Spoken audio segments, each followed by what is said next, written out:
Hi everyone, what's going on in the economy? Should you be scared? Should you be excited? What should you do? Check this out.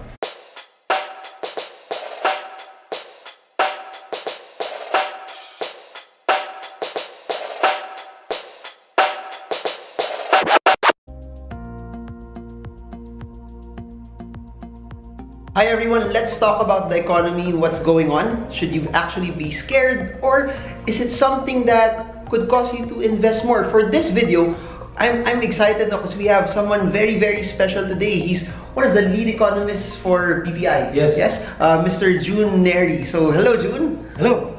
Hello to the fans of my idol Marvin. No. So a lot of people there's a lot of posts circulating, not just in social media, but through every, I guess, class, from middle class to those who are in the higher ups and those who are in the lower socioeconomic classes. Inflation has been talked about more and more. We got 6.4% for August. Is this something that should people be scared about? And what should cause them to think otherwise about it, if ever? Well, actually, two things: inflation and the political noise is causing a lot of. It's actually overshadowing a lot of good things that are happening in our economy. People don't seem to notice a lot of good things. Again, because of these two elements, no? Which are, of course, also important for investing. Okay. But I have a few, and I have actually 4 things that I can say that maybe a few people know about the Philippines being very positive. Number 1 is investments. Investments in the Philippines for the first half of 2018 is the strongest, believe it or not, since 35 years ago. Okay. You're talking about FDIs? Is it No. It's just total spending of the government and the private sector on capital goods, on goods that you're not going to consume today, but something that you will be using to make you more productive in the future. We've always been a laggard in that number, investment as a percent of GDP. Everybody else beats us in that measure. But for the first time in 2018, we caught up with everybody else. And we're seeing a level that's not been seen since 1983. Was it cement, steel? The number 1 item is construction materials. You have travel machinery, and then a lot of things. Telecommunications is the other one. We're talking about Globe. Pouring a lot of resources so that their clients to expand their network. Then a lot of this is happening right now, and they're being covered by all of these negative developments. That's one. Okay, so number 1, you have a pouring out of investments in the country at rates we've never seen before. Number 2? Number 2 is consumption. Despite inflation hitting a 9-year high, consumption in the Philippines is still the second strongest in the ASEAN. In fact, we've been the strongest in the last 2 years, 3 years. Malaysia just had a big number this year because of Mahathir's and the election year. So, but if it were not for that, we'd still be number 1 in terms of consumption, and consumption of food, consumption of telecommunication services continues to be strong. Medyo humina yung restaurants and the like, discretionaries, but at 5.6%, this is still very impressive by regional stats. But it kind of dipped also from the last segment of the GDP. Is that something to be alarmed about, or because the base is still high, it should be okay? No, I'm not too worried about it. I think the last 2 years, 2015, 2016, 3 years ago, were unusually strong for consumption because oil was so cheap. Energy was so cheap, and we could allocate a bigger amount of our budget to other things. So now it's a little less available because oil has become more expensive. So with that, you said that discretionary spending has dipped a bit. A little bit. Is it because people are saving up more that, I don't want to spend because there might be rougher times ahead, or it's just that they're buying either the bare necessities more than the poorest of the poor have no choice. They just have to cut on those discretionaries. But the middle income people is probably a mix. Part of it I want to save because I'm a little bit concerned about the future. The other part of it is I don't have a choice because gasoline has been more expensive. It's now taking up some of my restaurant budget. It has gone up a big sizable amount. It's actually very few people seem to know that oil prices this year, while it's low, 75, compared to the historical high of 140, is actually 50% higher than a year ago. And that's a big jump. And whenever that happens to the Philippines, and the last time that happened in the Philippines was 2008, it immediately translates to faster inflation. Okay, but we were talking about oil kanina while we were having lunch, no? Is there a big cause of alarm that we may see oil go above 70 or 80? I think also in the trade law that there's a stipulation that the government placed there that if we hit 80, they will suspend the additional taxes on oil. Will we go higher? And will it be a concern? Well, our view is that it will be inching close to 80, but it won't actually hit it. Okay. And it will actually start going down from there, which means it's good news for inflation. The bad news is maybe the suspension of trade war will not happen this year. Okay. It's just a shame, there's still some good news. Okay. So, number 1, investments has been pouring in. Number 2, consumption. Number 3? Number 3 is the collections of the BIR have improved remarkably because of Train 1. Now, as a result of this, we don't have to worry about budget deficits. Okay. So while the government is spending a lot to deliver on its build plans and other things, at least it's able to generate the revenues to catch up with the expenditures. I heard record number of collections. Yes. In fact, again, if you measure it as a percent of GDP, just like the investment numbers I told you earlier, it's the highest since 1997. Whoa, okay. 21 years. It's quite impressive because that was Ramos's time, no?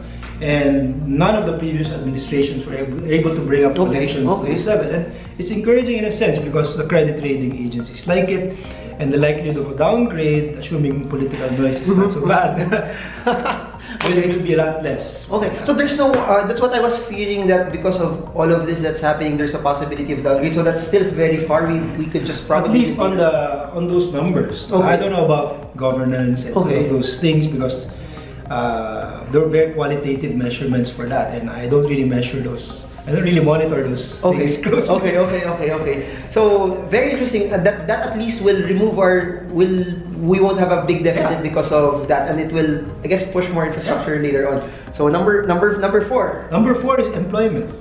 For the month of July, we saw a smaller number for unemployment. That means that more jobs were created in agriculture, in manufacturing, and in services. That means that even if inflation is increasing, at least people have jobs, and with jobs, you should be able to purchase even more expensive. I mean, even if prices are starting. And I'm under the concept kasi that economies run on one man's expenses, another man's earnings. So when people have more jobs, that will generate more revenue also for business owners. Yes, the cycle has a multiplier.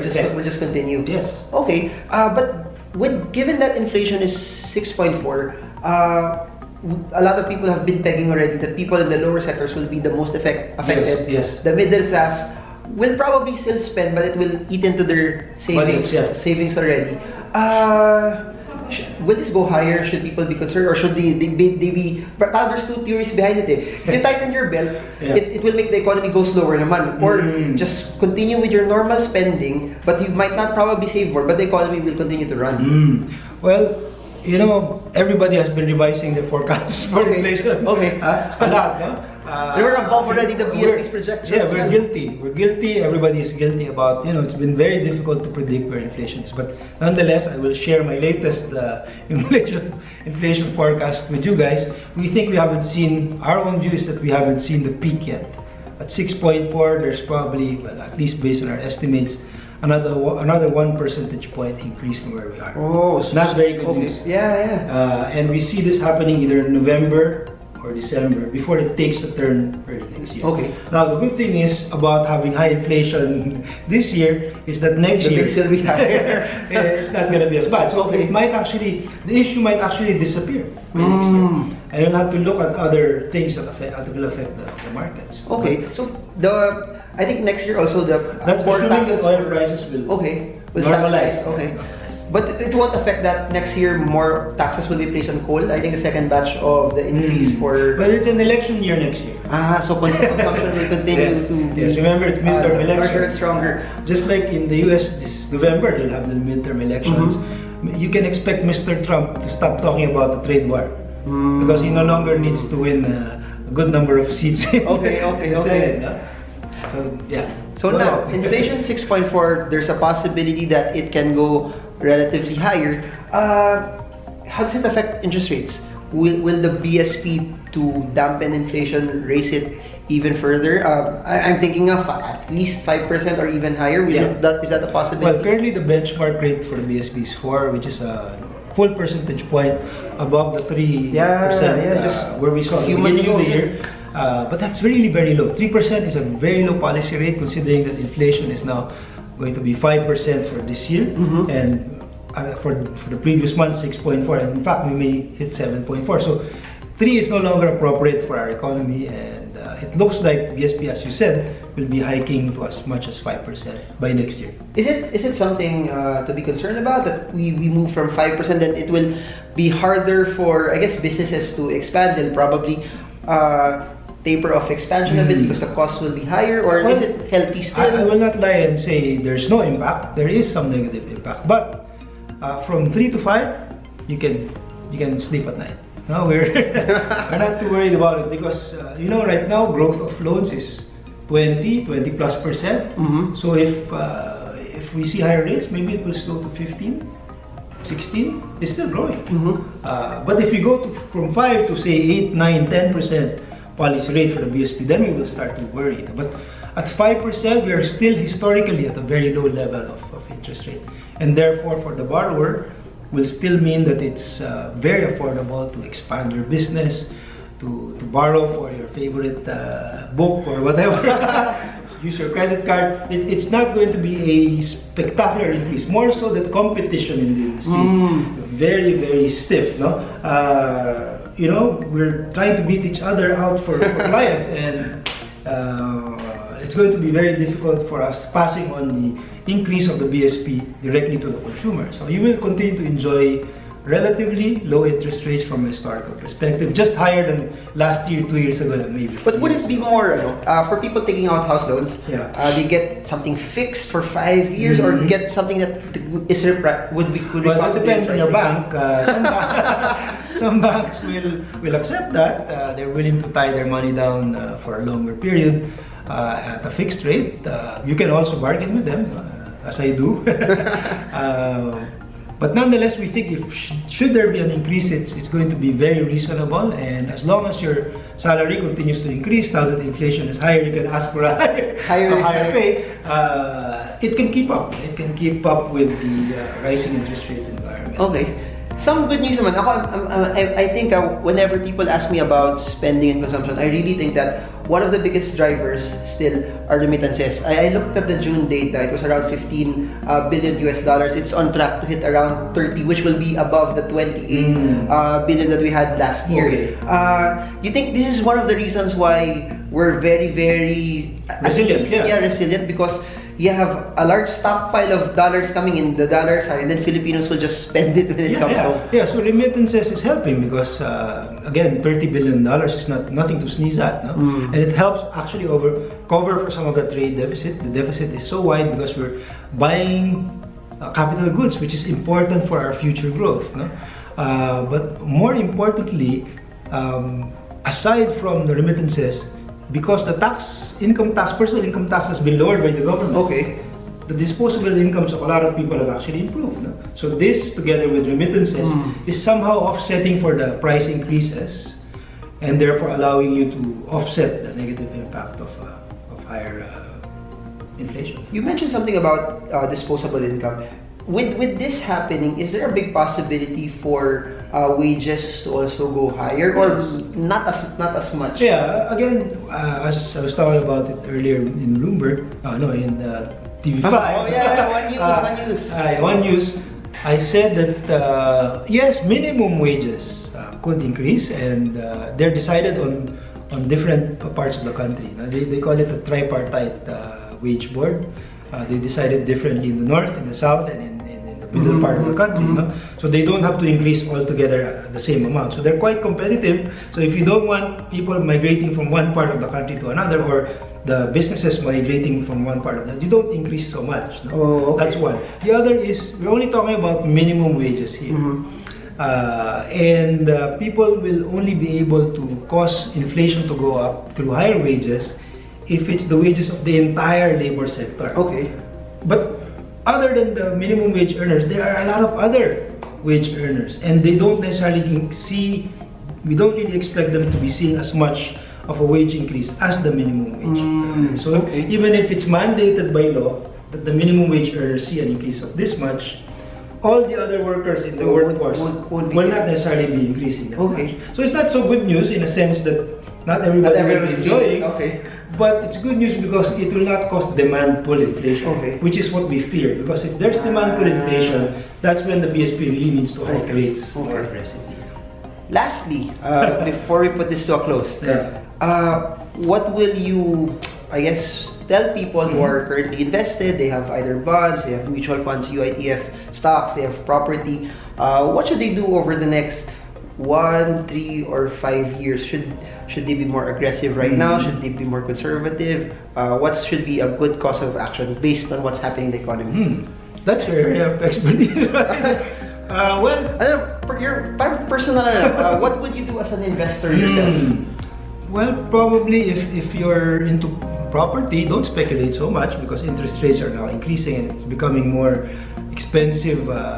Just doing a buy and sell type of business, trying to catch the price curve, it's going to be a lot more difficult now. So might as well just, maybe if you buy property, maybe build a house, because through time the value of that property is going to be improving, especially in areas outside Metro Manila. I wouldn't hesitate, especially if you're still young, get into stocks, because there are times when we have difficulty finding opportunities to buy in the market, and this time might actually be a good time to little by little get into some of your favorite stocks. Of course, the trend is a little bit downward, but you'll never be able to catch the bottom, and as long as it's going down and the price to you looks attractive, don't hesitate to get in trickles. Alright, so by the way, don't invest so much in long term. If you're a saver, don't invest in longer tenors because interest rates are rising. Okay, so the value of the bond will be much.